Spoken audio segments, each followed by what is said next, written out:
There's this question that I constantly ask myself until today. And that question is whether I'm doing correct? Are we on the right track? Are we growing at the right pace? Is breaking even okay? Is hiring this way of hiring okay? I keep asking. I reflect a lot. I think that's a strong symbol of not having that strong confidence in what I'm doing. And I always wonder whether I'm on the right track. I still ask myself that all the time. We are doing this. Am I sure? Who do I ask? I don't know. Yeah. So if I go to a past me, or even right now, that's what I try to tell myself all the time. Yeah. Whatever you do is right at this point in time. You don't need assurance. You're on the right track. Just go, just go, just go. Don't be afraid. That's what I'll tell myself.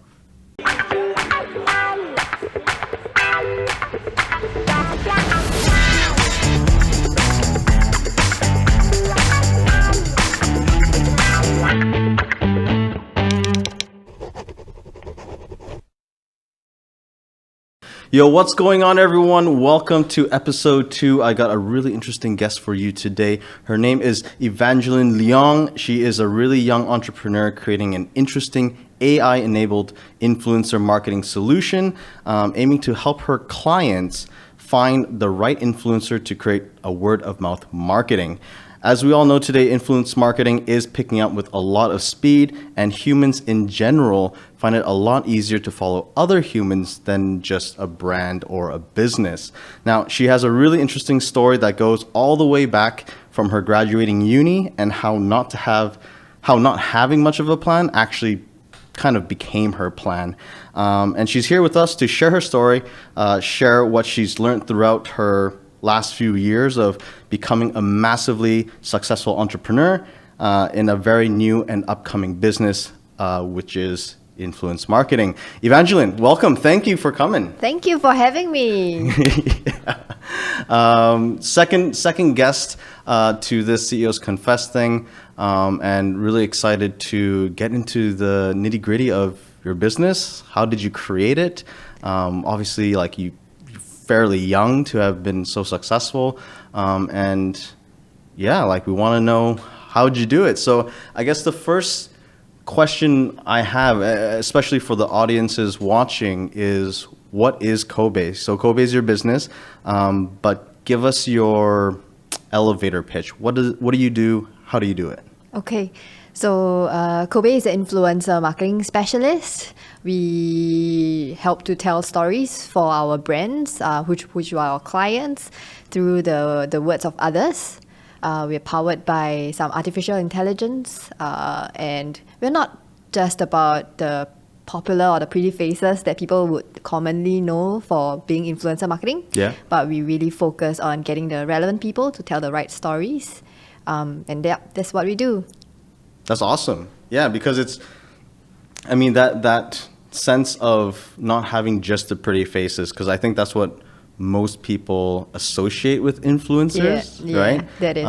But I guess you would know about like the micro and macro type influencers, right? In the sciences field, in the business field, there are different kind of key opinion leaders and people that really influence opinions. Yeah. Yeah. And they might have a smaller demographic, but they have a much stronger demographic. Is that right? It is. Yeah. So like those micro influencers, you have just a bunch of them in your repertoire?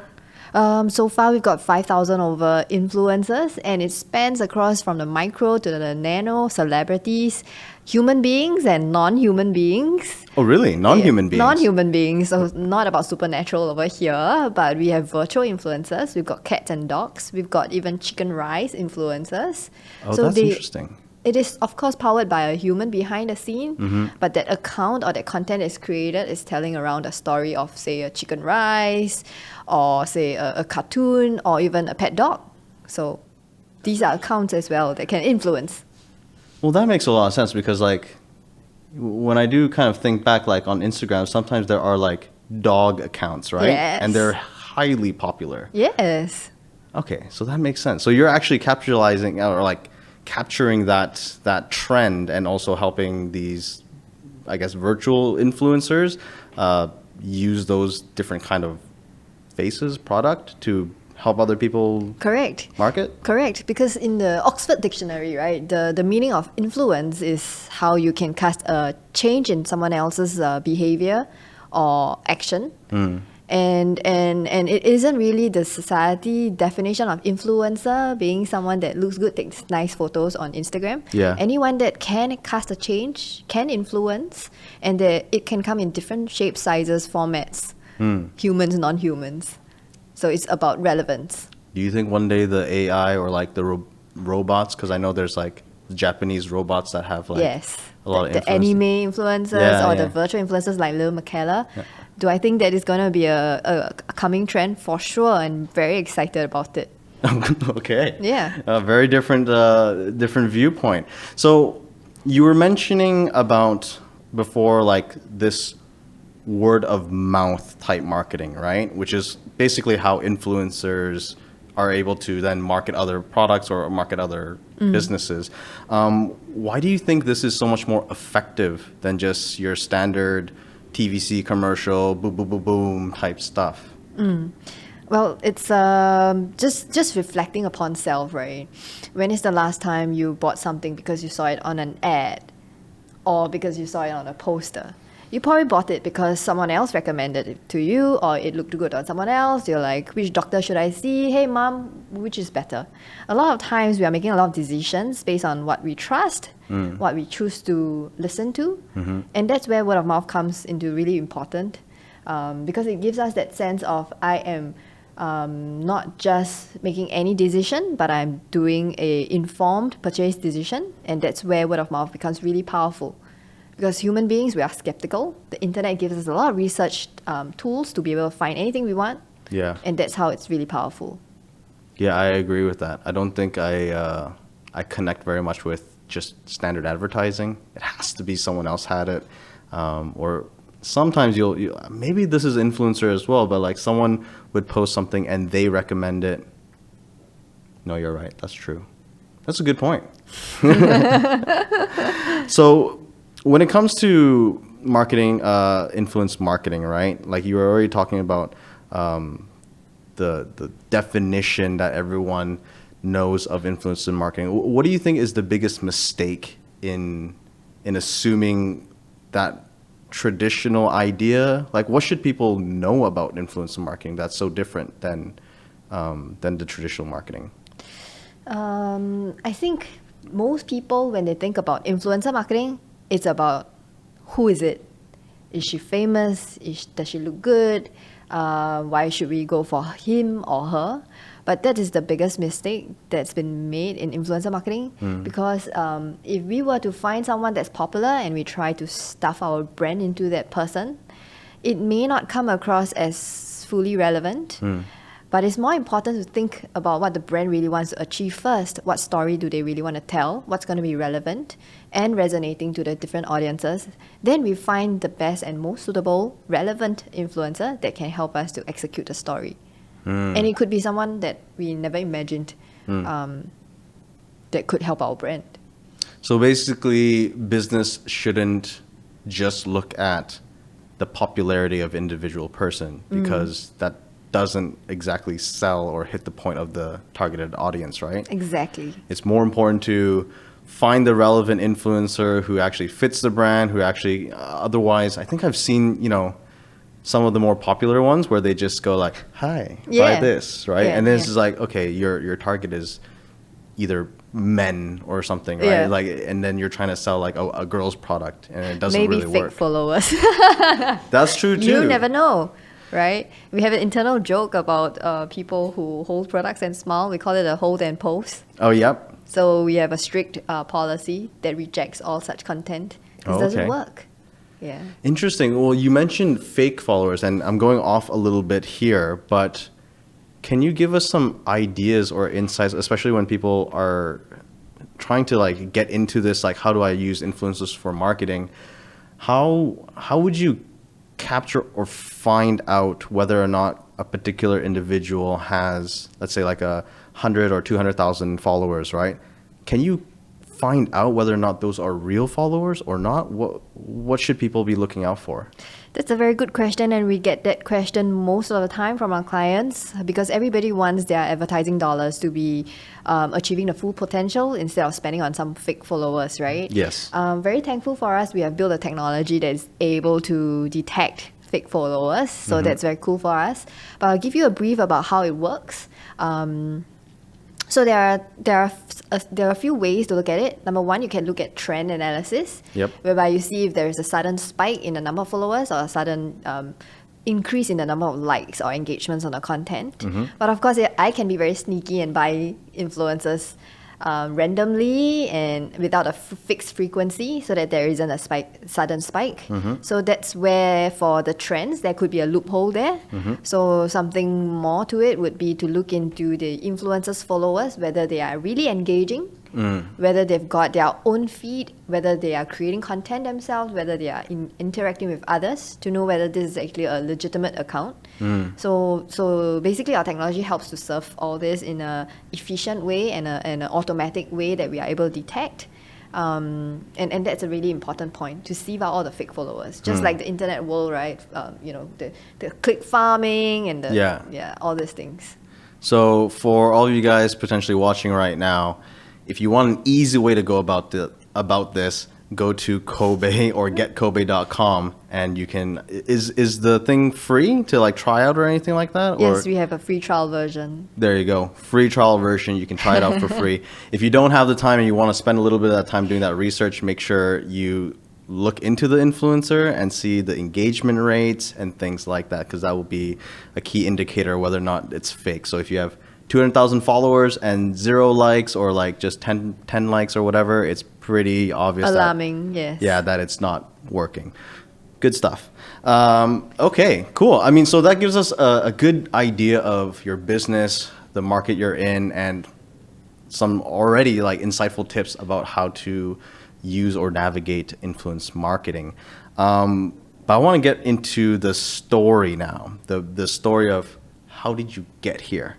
And I think this is an interesting story also because when we did the first conversation, you mentioned about how it started basically when you graduated, right? So I think this will be very relevant for a lot of fresh grads who don't know what they're doing or what they want to do, especially here in Asia where, you know, maybe you have more traditional parents and they've already decided your career path for you. And Asia is like, I think Asians in general, it doesn't matter if you're in Asia or like, in America, because I face this myself, but it's like there's only a couple paths that is allowed, right? So tell me, what did you do right after uni? And how did you start up this? How did you start your career? Like, what was your thought process, or what did you do? So I studied in Singapore. Yep. And in Nanyang Technological University, NTU. Yep. My parents were very proud of me. They have a daughter that graduated from uni. It was a big thing, right? So very naturally, I am kind of expected to be joining a large company, have a stable job, have 21 days of annual leave, and enjoy the leave. So I went into a bank, which is pretty. It's good, right? It's good and it's stable. Yeah. And my parents were very proud of me. Like during Chinese New Year, they could say that, my daughter works in a bank. And it's just so easy to explain what I do, how proud they are of me. So I did. I followed the usual track. I never thought about entrepreneurship, a little bit here and there, like, oh, sounds good, but not really to any of the extent. So I just joined the bank. But I just realized that it didn't give me that kind of real fulfillment I was looking for. I was really interested in marketing. And that really made me think twice about the initial decision that I had, which was to enter the bank. Yeah. How did your parents feel when you came to the decision that maybe finance wasn't for you after they've basically spent the money, got you through all the schooling? They were so proud of you, like you were saying, they were able to flaunt you to their friends or other aunties and uncles. And then like one day you came and said, finance isn't for me. I want another path. Yeah. Well, initially they were, okay, so what do you want to do? right? It is the answer that came after that really threw them off. So I said, I wanted to do something creative. I want to do marketing. I want to join a startup. I want to do internet marketing. Well, How dare you? Yeah, those were the days where digital marketing is more known as e-marketing or internet marketing, which obviously my parents have no idea what's that. Yeah. To them, it's hotmail.com, pop-up ads, scam, virus, sort of stuff, right? So they didn't understand. And what more, I want to join a startup because I really wanted to explore what's going to be out there. I want to do everything possible for me to be exposed to as many things as possible. So they didn't feel good about my decision. They thought that something went really wrong in my life. I had all my friends around me, graduated from NTU, joined places like tourism boards, P&G, Unilever, and then I was there wanting to join startup which nobody has heard of. Yeah. So my parents they basically thought that I was possessed or something. Like, what's wrong with you? Yeah, so a bunch of your friends went off to accomplish or get into like those Fortune 500 companies.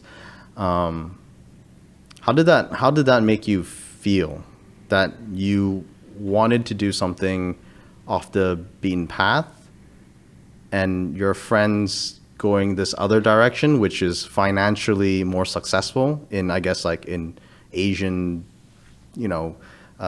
standards.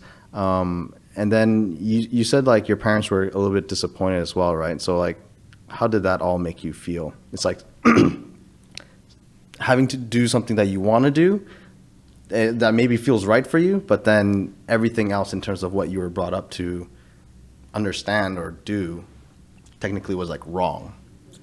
Well, at first I felt supercharged that, okay, I'm going to explore this new world. I was young. And then when my parents didn't approve of whatever I was doing, and my ex-boss at the bank was like, are you watching too much advertising drama? Come back to the real life. Real life is about finding a stable job, having good bonuses, and then enjoy all you want during your 21 days of annual leave. That is a Singaporean life. Stop dreaming. So of course that initial hope and excitement grew a little bit dimmer. I started to question myself, am I dreaming a lie or am I really watching too much drama? I had self-doubt. But I was so charged, right? So I did it anyway. So I joined a startup called Purple Click. Yep. And it wasn't easy. The pay drastically dropped. I recall that I was getting $2,800 from UOB, the bank that I was at. As a fresh grad in 2008, it was pretty okay. And then my starting pay at Purple Click was 1,008 or 1,009. So there's a big difference. Like 35% drop. Yeah. Yeah, you're supposed to go the other way. Yeah. So naturally, with all the disapprovals, but with this very strong charge that I want to make a difference. But every weekend, you'd feel a little different when I am meeting my friends from my university. I used to spend more during the weekend dinners. I couldn't because the pay was lower. Yeah. I was doing a lot more work as well. At some points, I had a lot of self-doubt whether or not this was the right track. Did I really go off rail? Every of my friends seemed to be flying a lot further and higher, and it just seemed like I was going down and a career suicide. Wasn't a good feeling. So how did you eventually, well, clearly you just kept up with it, right? But how did you internalize and like you said, you struggled with it, obviously. Like I could see myself in that same position. But how did you internalize and accept and what kept you just moving forward in this direction instead of saying, cut my losses, go back to finance? I think I was very lucky because my ex-boss in the startup, now no longer a startup, a very successful company, my boss, ex-boss Leonard, I was lucky to have met him. He is until today my very good friend and mentor. He changed my mind a lot about things that I was going through. When I was looking at how shitty the work was and how little I was paid and whether I'm correct or wrong, he gave me really good advice about this is your life. You decide how you want to make full use of it.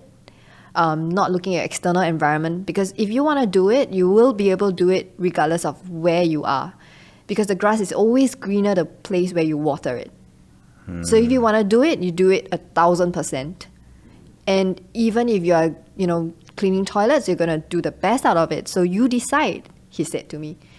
So I decided, and I just went full steam ahead. And I think that really gave me a lot of encouragement. So I was lucky to have met the right boss. Okay. That's good. That's good advice. I think like for a lot of the potential like young people that might be watching this episode, you basically accepted the fact that you're going to be a Saigon warrior for a while, right? For anyone who doesn't know what a Saigon warrior is, that's a Singaporean term for do anything, do all the shit work, right? So you were a Saigon warrior for a little bit. What did having to do that work teach you? Because you're saying everyone went off to do more important stuff, right? You obviously didn't study uni, get a degree in all this stuff to just clean toilets and stuff, but you did so anyways. What did that teach you? What did that experience teach you? It taught me a lot about learning is something that you want to do for yourself. And it's not something, if someone doesn't want to learn, you can put him or her through a 5-year master's PhD program, and he or she may exit out of it learning nothing. But if someone wants to learn and wants to do something, you get to learn something even by arranging a few files or taking a walk down the garden.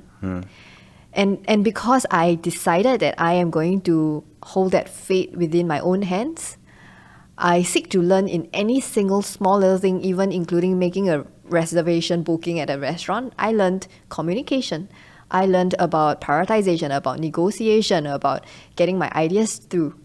So I think that was my main learning, that once you've decided to do things, you get to see things in a very different light and learn from any single possible thing. Would you say you're a character or a person with a curious mind?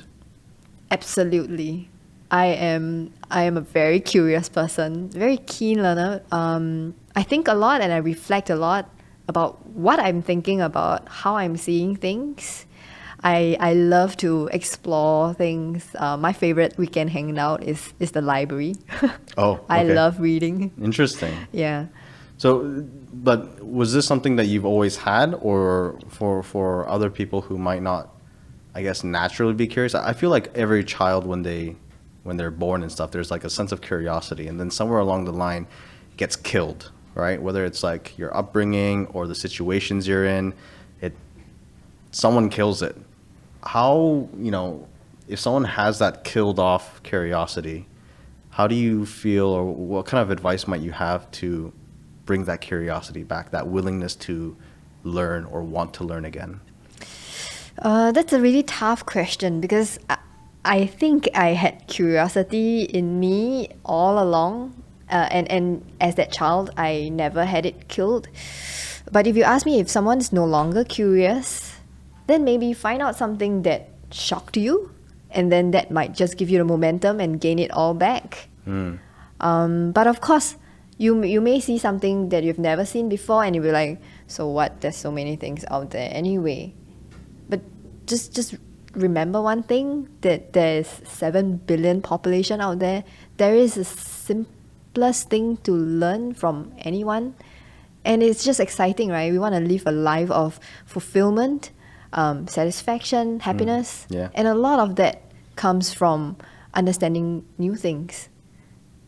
So something like maybe some of these people have to look inside and internalize before they can really seek out. I'm asking this question because I think a lot of people these days, they talk about wanting to do this, wanting to do that. And I hear a lot of these like Gary Vaynerchuk or like these, the more American motivational type speakers, right? And they talk about like, don't just say it, right? Like you have to like take a step forward, because a lot of people can learn almost endlessly, but never take any step forward. And I think from what you're saying, it's like if you can't internalize the reason why you can't move forward, then it doesn't matter how much you want to learn or how much you say. Absolutely. Do you know that Bill Gates, until today, I think he reads like 10 books a week?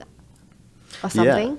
I forgot the statistics, but it's just very inspiring, right? Bill Gates, he's so successful already, right? Probably he doesn't need any more to live for many generations, but he's still learning. Yeah. He's still reading a lot of books. Yeah. So who am I? Who are we to Yeah. say that it's enough? Yeah. That's true. That really inspires me. That is true. That is something that Bill Gates always talks about, is that he enjoys the knowledge growth thing. So even in markets, like right now, he's like the lead of COVID-19 solution for like the medicine, right? But he said, like, I don't know, I watched a lot of documentaries where he said 5 years ago, 6 years ago, right? Like it's gonna happen, and then we should be more prepared. So he's actually funded most of the stuff to like bring that up. But I think that's a really good point. It's like that curiosity is fundamental to then generating more knowledge, general knowledge. And in sight of my previous question was that helps you, I guess, what was I trying to say? Accept the Saigon warrior job and learn all these like basic stuff, even though it's not, I guess, deemed successful in society yet. Yeah, absolutely. That's the reason why I thought that it was enjoyable, fulfilling, and I get to make a difference in the startup. And I really enjoyed those times. I do want to get onto the Kobe stuff, but you did pull out fulfilling. And I know, so my question is, with your friends, maybe back in the day or even now, can you talk about what is, obviously you feel more fulfilled now, right?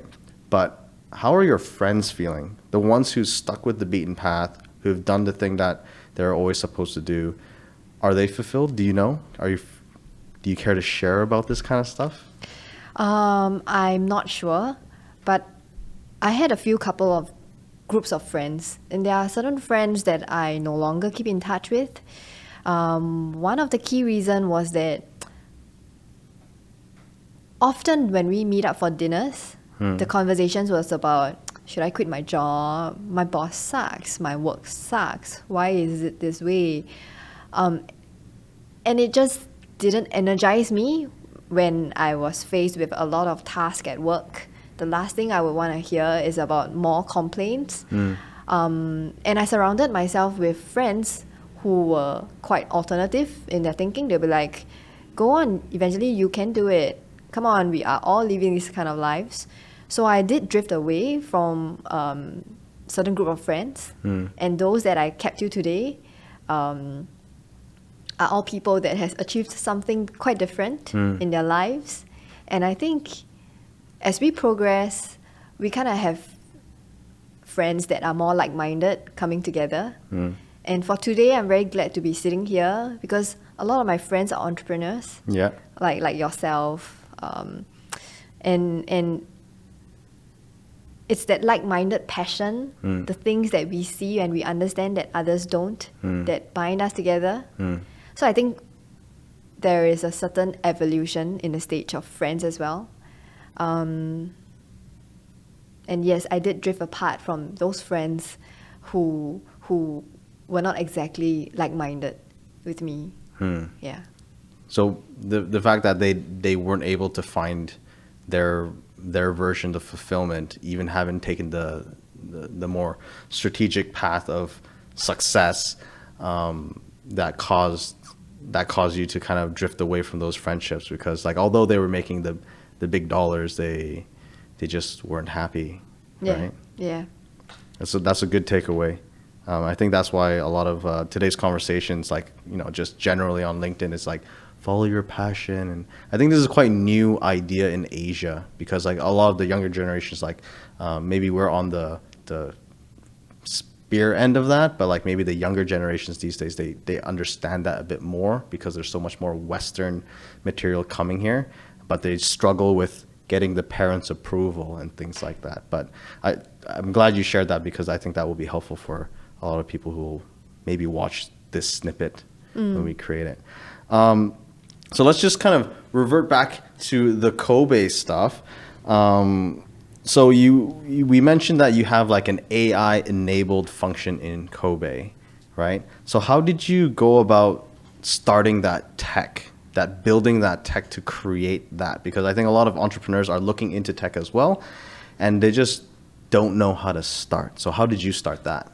Okay, I can't write a piece of code, right? I don't think a lot of people can. I'm a business student. Yeah. I didn't study very well. Second lower class honors. And I didn't want to start a tech company, right? Although I've read a lot of news that it's pretty cool. You know, you can have a unicorn and sell it for lots of money. Yeah. But I didn't start the company thinking that I was going to build anything about tech. I just saw that there was a gap there, and I saw that word of mouth influencer marketing is going to be a fantastic solution. And then as I worked more on the business, I realized that a lot of times we were faced with problems like fake followers, like inaccurate pricing per influencer. There isn't really like a market rate. Everybody calls their own rates.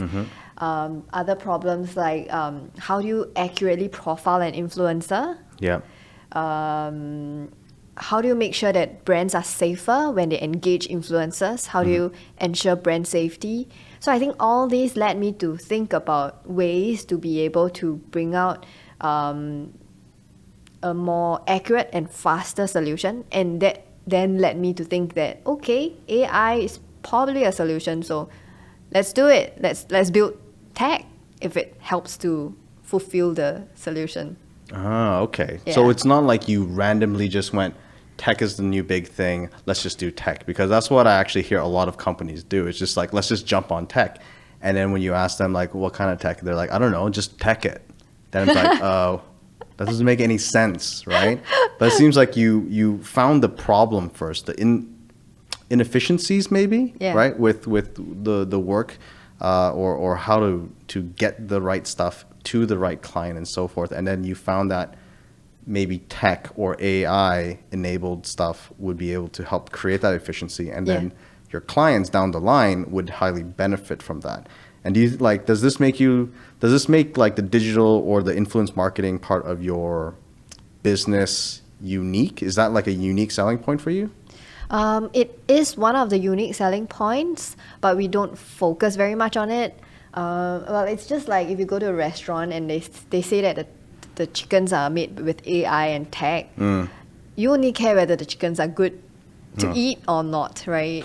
So AI can be a powerful, unique selling point just to lift up and give that sense of credibility and assurance. Yep. But we don't focus that as the most unique selling point. We like to focus more on getting the brand story right and getting them to get relevant influencers, and through that we power it through tech, which is a lot faster, safer, and more effective.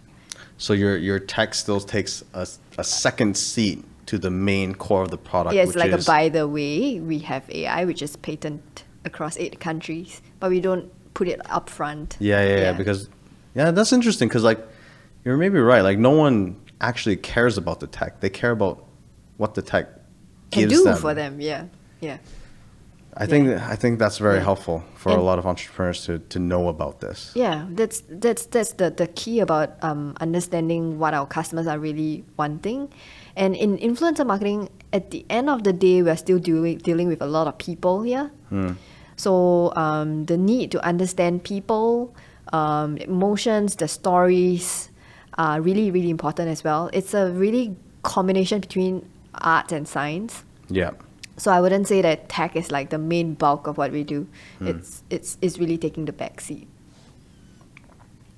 Okay, that's good, because I think tech it's overrated and underrated at the same time. Everyone knows that it is happening, it should be happening, but everyone's trying to figure out how can they, even within Singapore, there's this whole like government push to go digital, right?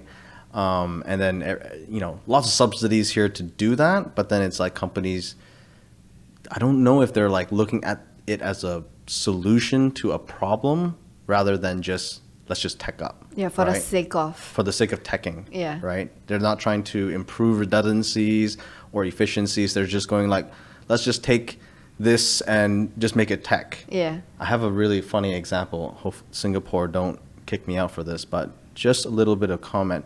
You know, like I have a e-pass, right? The card.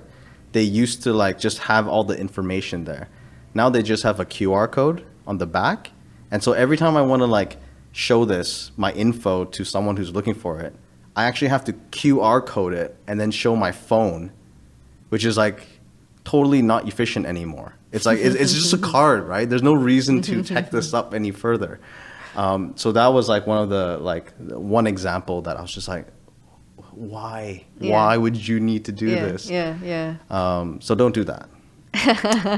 But okay, so once you figured out that you want to go into tech or building out that tech, how did you go about starting that process then?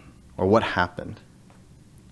So when we thought about, okay, we need to build tech, we engaged third-party companies to help us out. I remember I employed a designer company to do like the UX UI and the wireframes, and then a back-end development company to help us build the rest of things. And we were halfway through it. One day I received a Facebook message and says from this guy, he says, I'm building something similar. Would you want to join forces? I am a tech expert.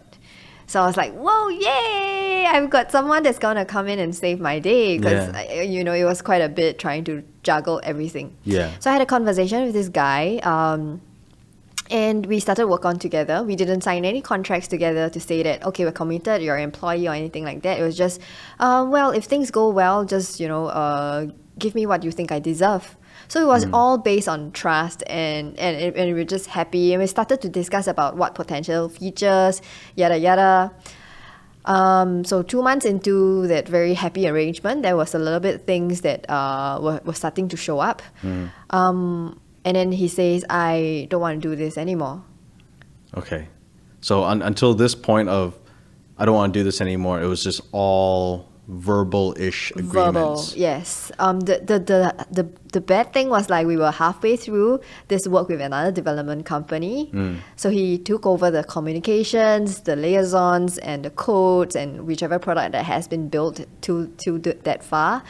And when he said that he doesn't want to work on it anymore, of course there was some discussions about how should the arrangement be. Yeah. And then he said, you got to pay me $75,000 for the last 2 months of what I've put in as the efforts and whatever I've built. Yeah. And that really threw me off. Number one, this was just my savings. I sold my car. I worked really hard, used my savings to start this company. I didn't have that kind of money. The moment we ended the conversation, I walked back to my desk and I tried logging into the platform that we had a little bit built. I couldn't access anything. So because he was the tech guy and you've kind of trusted him with this verbal partnership agreement, when he kind of went backwards on it, or I don't know if backstabbing is the right word here, but went back on his word, he then cut you out of your own stuff. Yeah. So I couldn't access all my systems and all that. Well, he happens to have a pretty rich family background. Okay. So, I mean, that's beside the point, right? So at that point, when I couldn't access my influencer database, my clients list and all that. So I didn't know what to do, right? I got some advice from my loyal friends, and they said, well, if he actually closed off your access, it's kind of like criminal theft. Like he stole your database and all that. You can actually report to the police. However, if you do that, you may trigger a reaction from him, and he could send you a lawyer letter to actually sue you for the last 2 months of whatever work he's done and all that. However, the legal game is a game you play with money. You need to employ a lawyer, you need to go back and forth. And at that point, I recall that night, I went to the police station and I sat outside for a long time thinking whether I should go in, make a police report, try to fight and get my company back and get the list back, or should I just let go and rebuild everything from scratch? what are different options I could. I sat there for a long time. I did not have the courage to enter the police station because at the back of my head, I know I do not have the financial resources to go for a long lawsuit or a Yeah. court case. Yeah. So I did not. I came back and I then tried to negotiate and see whether he would, release his excesses. He did release a little bit of excesses here and there back. Finally, a legal letter still came my way, demanding that I stop using all this. All these belongs to him. If I access any of this, I have to pay $75,000 before I use any of that. So I was really quite stuck there. So, I mean, that's just like a just good thing gone terribly wrong, because it seems like you were just like T-boned, Yeah. right? Just Yeah. boom. And then you tried to like recover by just having that conversation. Now you said you did kind of get a little bit back, trying to bring back some learnings from here. Like, what did you feel? Like, looking back on this, do you feel like there was any chance that could have been solved through a conversation? Did you do something wrong? Or did you, like, looking back now, do you think that was solvable without having to go through the lawsuit stuff? I made a lot of mistakes during that session, and if I could go back and undo certain things, I would have. And the mistakes that I've made is, I think, throughout our conversation of him helping us to build the tech, there wasn't any clarity about how you're going to be compensated, why are we doing this, and after that, what are we going to do next? We were just jumping into saying that, okay, this is what's going to happen, the influencers after the next step and all that. We're just operationalizing the product without having that initial conversation and clarity about compensation, shareholding, and all that stuff. So what I learned is that it's good to have very good clarity around all these things before going down to the work, or even releasing any confidential accesses, communications, because that could be quite dangerous and risky. Yeah. Yeah. Definitely sounds like it. Yeah. So it's like you need to have that communication first, right off the Clear. bat. Yeah. Clear. Yeah. Even potentially put it on paper, put it on writing. Yeah. Right. And I think I really made that mistake because I was really impatient and I wanted to see end product as soon as I can. Yeah. The business can take flight as soon as I can.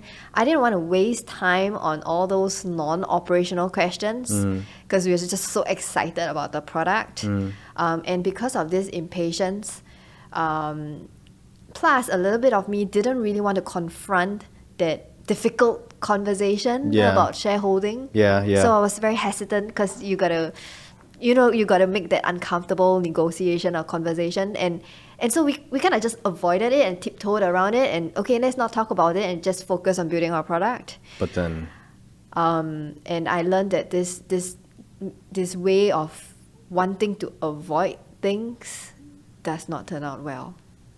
so I think to maybe stay on the lawyer stuff, that's like lawyer talk of making sure you do some due diligence, right? Yeah. Like making sure all that kind of stuff is done. Yeah. So regardless, you still got the lawsuit. So what was the experience like going through lawsuit? Like you said, you talked about how law is, this guy, let's just assume he's a guy. He comes from a well-off family, so he has that money backing. You didn't. And you were mentioning how like anyone who gets into law or into a lawsuit, it's who has the more money, who can fight it out longer, who can survive this thing, and that tends to be a big issue. So what was the experience like going through that lawsuit, and kind of how did you navigate that? And like, without going too deep into it, like you obviously won the lawsuit, but how did you win? What can someone, if they were facing this same problem, what do they have to think about? What do they have to consider? How do they navigate this, being in your position as well? Well, I felt really distraught, worried, sleepless, especially that I got that letter on the January 1st, 2017. So it's like, Happy New Year's. Yeah, what a Lawsuit. great gift, right? Yeah. I registered a business 2016, April, and then 2017, we had big plans, right? Very excited, and I received it the first day of the year. I felt terrible. And I recall crying a lot Okay. and not knowing exactly what should be the next steps. It seemed like in front of me there are only two options. A is to give it all up. Okay, fine, I don't have the money to give you and I don't want to play this game. You want to take the product? Fine, you get it. Let me go back to finding a job, and why am I going through all this shit, right? Yeah. Can I say shit? Sure. Thank you. Go back to being a Saigang warrior. Right. And then option 2 is to fight it out, and do what I can. And it just seemed to me that option 2 was not possible, right? So I went back to think about who could I talk to. So I think having people that you trust and understand you is really important. That would give you that kind of advice. So I turned to Leonard. Your first boss. Yes. Yeah. Yes. Quite unfortunate. Only when things are very drastic, and then I'll call him. Right? Does he ever, do you call him and he's like, what now? Well, something along that line actually. But okay, he's nice. So right, and I called him and I said, this is what's happening and yada yada, and he just asked me a question, right? Do you want to do this business or not? First, can you first decide? Yeah. Very clear cut. Yeah. And then I paused and I was silent for around 5 minutes, literally phone silence for 5 minutes. And he knows that I'm thinking, and he kept quiet as well. And after 5 minutes of silence, I said yes. And he heard that resounding yes.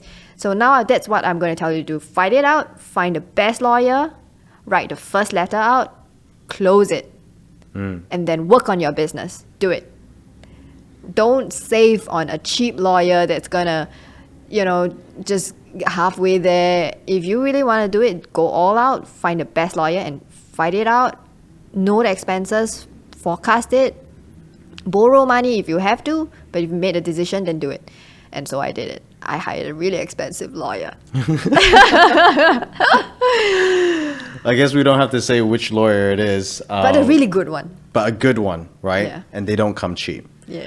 So it sounds like first thing in this situation, if someone else was in it, they have to really make sure if they're in it for the long run, because it's a make or break situation, right? You either give it up or you say, I'm going to put everything else backing and making this happen. What is like do or die. I have this quote from Ron Swanson that I like to use in my general life, but he always says, like, he has this one line in Parks and Recreation: never half-ass two things, only whole-ass one thing. Right? And I think that one, that, like, I find that kind of, that I don't know, that phrase comes a lot often. It's like, don't just half do stuff, right? If you're going to say you're going to do it, you just do it all the way. But you have to make that decision that that is what you're going to do. Yeah. And then second is, once you've made that decision and you're going to fight for it, don't cheap out. Yeah. Okay. Fair enough. Fantastic summary. I try to summarize every time we have these conversations, just to get, even for myself, just to have internalized this and learned what hopefully everyone else will be listening to later down the line. So now you fought it, success. How long did that whole thing take anyways? Maybe 3 to 6 months.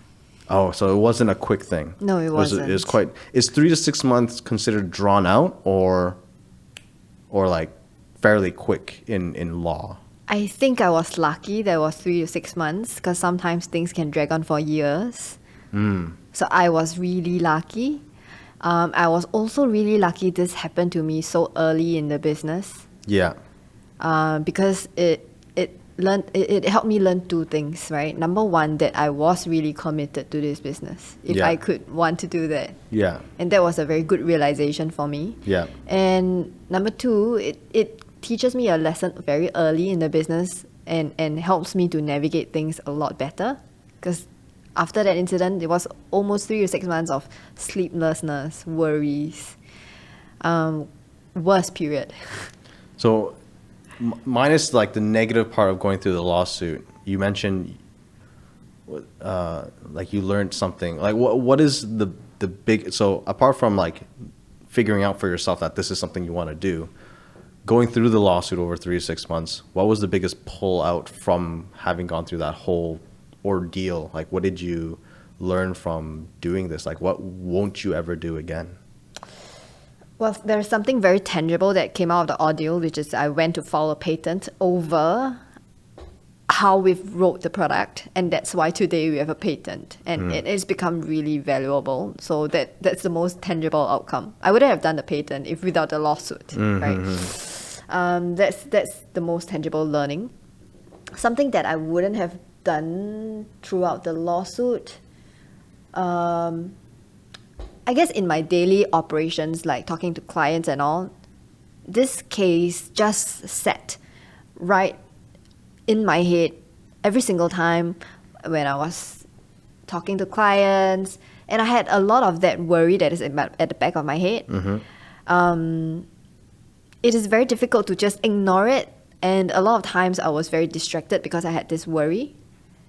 But I guess because I hired a really good lawyer, he was able to reduce that worry to very little. And what I'm really glad that I did was to get a good lawyer that could help reduce that, and I could stay focused on the business. Okay, so Yeah. by having someone that you can trust in terms of, well, you got to pay the money, right? Yeah. But as soon as you were able to trust that individual, they basically were able to remove some of that worry from you. And in this situation, was that person worth every cent and dime? Absolutely. So it wasn't a financial gain that you got, but it's like a mental Yeah. gain. Yeah. Okay, that's Yeah. really good to know. Worth every single dime. So we hit 7 digits in sales in 2017. That's our first actual year of operations.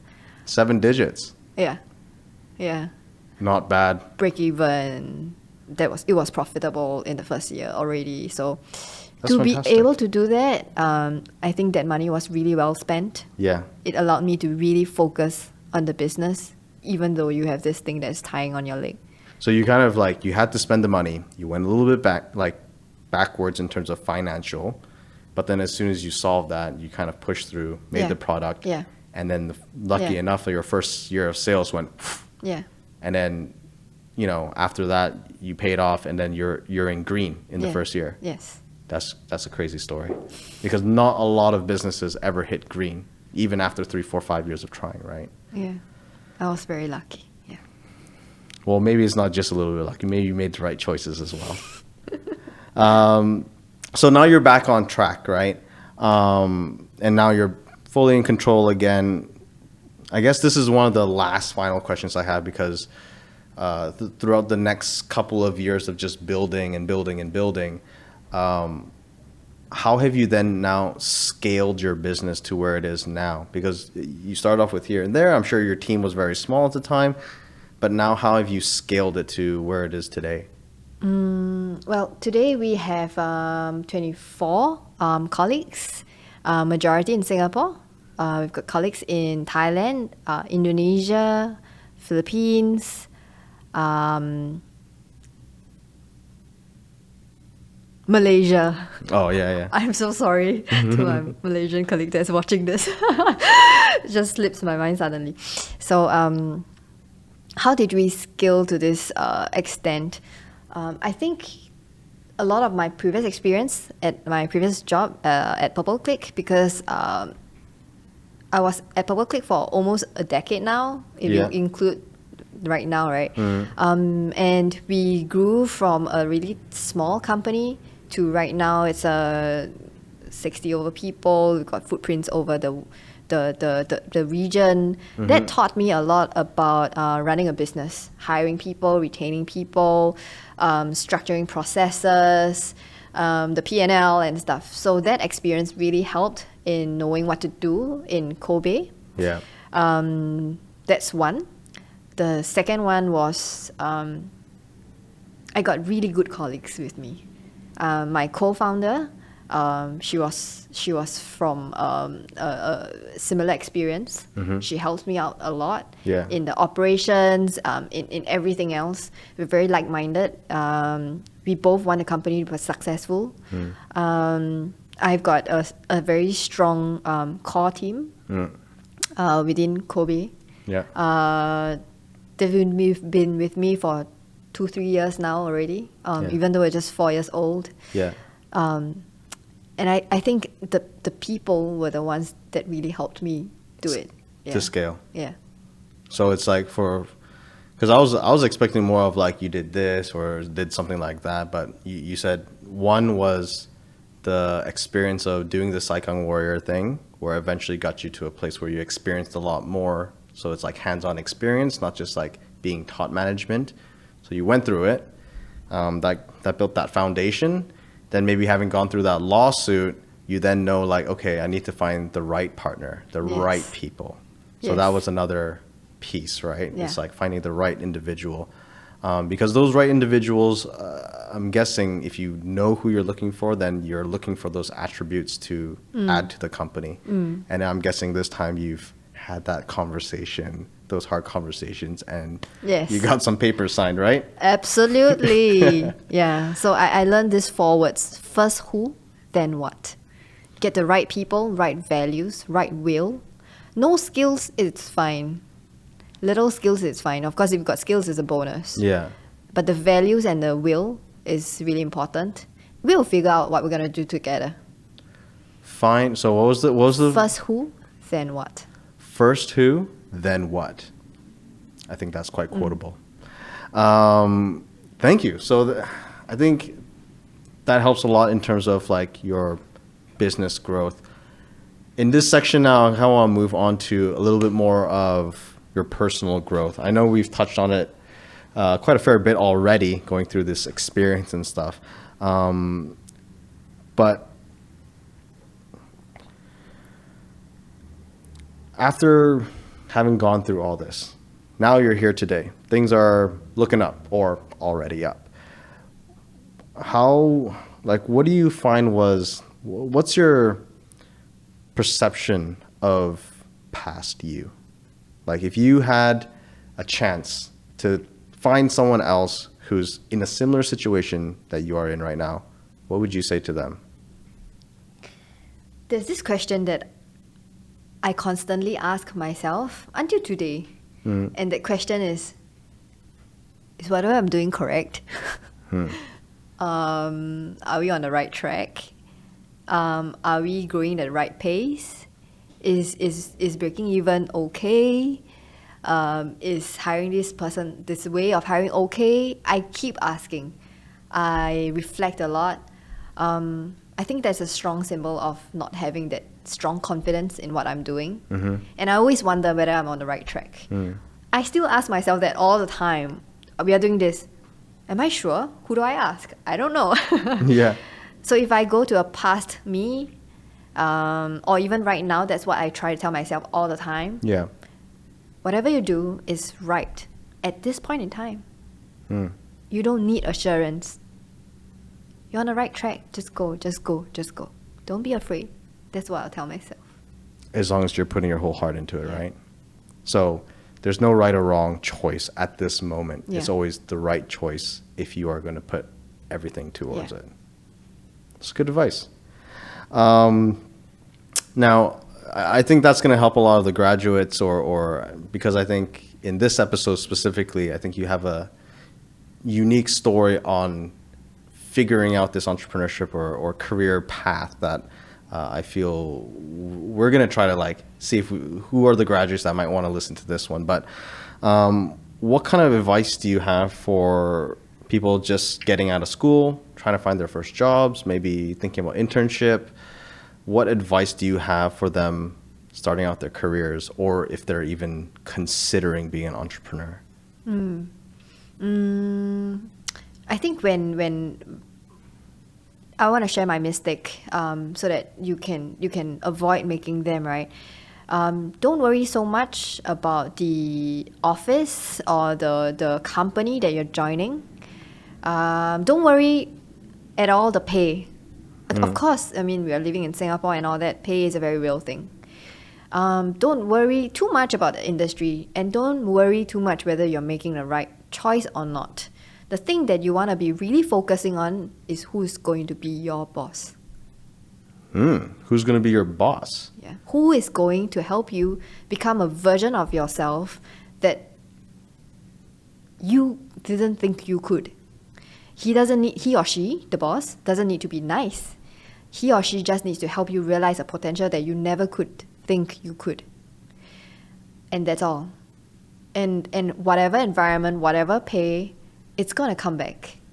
But if someone can help you know yourself and know what you're really capable of, that's going to bring you a far, far way. And as a young graduate, I mean, $2,000 versus $5,000, that's not that big a difference when it comes a long way more. But that amount of experience, that amount of things that you can learn, that's just priceless.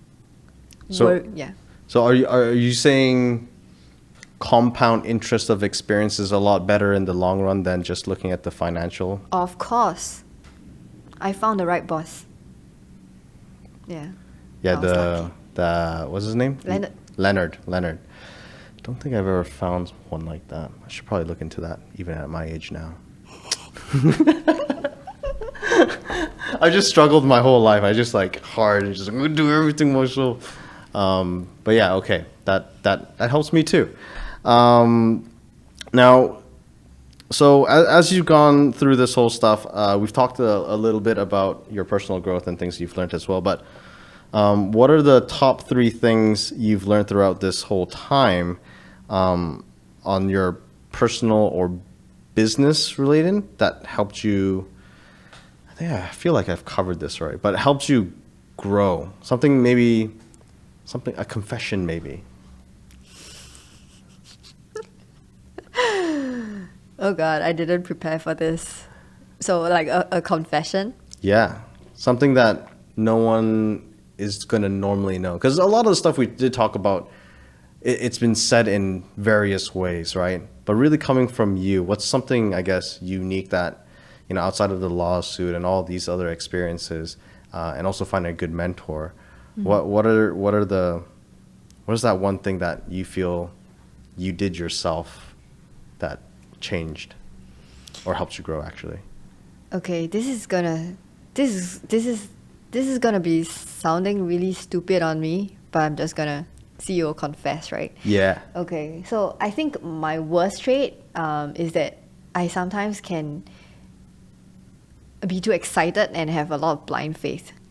Right? Just blindly, okay, let's do it, without thinking very much, very evident from the lawsuit that I mentioned. And when I trust, I kind of free fall trust. Yeah. And that's how I landed myself with my ex-boss. Because whatever he says, okay, sure, I wouldn't think too much about it. So I think this is something very silly, right, to have, being so blindly trusting. But in a way, it's kind of helped me out as well. Yeah, but it's kind of dumb, right, to have such blind faith. I mean, it sounds dumb, but I mean, me hearing it, let me see if I can reiterate and see where someone can learn from this. If you haven't had that kind of odd blind trust that you naturally had, you wouldn't have had these situations that gave you the experience. And you meeting Leonard was based on this blind trust, even blind trusting in yourself when you first chose to go do this non-financial thing, right? But the blind trust, if you didn't have the blind trust or the willingness to just trust and go with the flow, you might not have ended up in certain situations. So maybe along the ways, it also sounds like sometimes you just need to accept that you're not in control, trust that the process or something will work out eventually, and then just put your whole heart into it and then see what happens. Because even with the bad stuff, having heard your story, it's like you wouldn't be here if you didn't go through those hardships, right? That's true. And Very nicely put. Thank you. Thank you. I do my best. I do my best as a host and interviewer. And yeah, like, isn't that what entrepreneurship's all about? And starting a business. That's true. So Evangeline, just before we end here, what kind of final advice or knowledge, insights can you give the audiences who potentially are watching right now? Find the right people that's gonna guide you or teach you or you're gonna work with. That's really important. The second one is to have blind trust. I guess that worked out for me. It's gonna let you fully absorb all the experience because there is zero doubt in you. It could turn out bad, it could turn out good, but it at least lets you enjoy every bit of that moment. And the third one is make decisions. I think a lot of times we don't know whether we should do this or don't know whether we should do that, what we're gonna happen. But once we decide, okay, I'm gonna do it. Once a decision is being made, then a lot of things can move on fairly quickly. Yeah. All right. I think great 3 advices. Evangeline, thank you for coming in today. Really appreciate all this. And for everyone who's watching or listening, stay tuned for the next episode. We'll be having much more of these snippets available on LinkedIn and YouTube. So if you haven't followed those pages, go ahead and follow those pages right now. Otherwise, you can either watch this video, which you're probably already doing, or you can listen to this on podcast, whichever way fits you the best. Evangeline, thank you once again. Thank you. Thank you. Enjoy having you on here. And I haven't talked about this lawsuit publicly before in ever. So we'll see how it goes. Enjoy it. All right. Thanks, everyone. Peace. Hey, you made it to the end of the video. Now, I hope you found that insightful and entertaining because I know I did when I conducted the interview. Now, if you haven't done so already, we also exist on Facebook and LinkedIn. So do try and find our page and give us a follow so that you can keep up to date with anything new that's happening with us. And until you see us in the next video or see me in the next video, I hope you have a great day and I wish you the best. Jikoi out. Peace.